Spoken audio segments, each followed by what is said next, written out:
The International Criminal Court, or ICC as the cool kids call it, is like the United Nations Hall Monitor.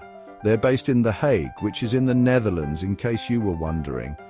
Their job is to make sure the baddest dudes on the planet don't get away with truly horrific stuff. Genocide, war crimes, crimes against humanity, you know, the really bad stuff. Think of it like this. The ICC is the world's backup plan when countries can't or prosecute their own. The ICC was created because, shockingly, sometimes countries don't like to hold their own accountable, especially when it's their own leaders involved. So the ICC was set up as an independent body, kind of like that teacher you had who didn't play favorites. Well, not exactly. The ICC can only step in when a country's own justice system is a no-show. Either they can't prosecute, think civil war chaos, or they straight up refuse to. Looking at you, corrupt regimes. Even then, the ICC has to be extra careful.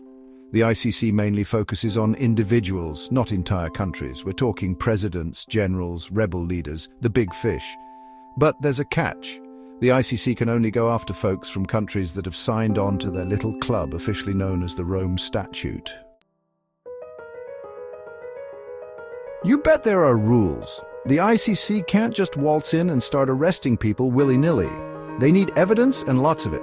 We're talking rock-solid proof that someone committed some seriously messed up stuff. First, the ICC prosecutor has to convince judges there's enough evidence to even open an investigation. Then if they find enough to proceed, they can issue an arrest warrant.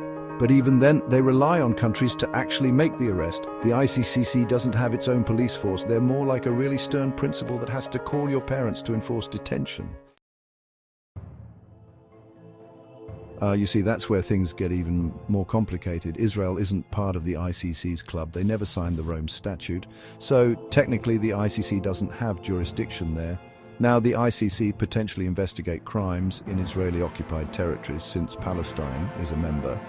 But that's a whole other can of worms, politically speaking. It would be hugely controversial and could take years to play out. And remember, the ICC isn't about playing politics. They're about justice, which, as we all know, can be frustratingly slow.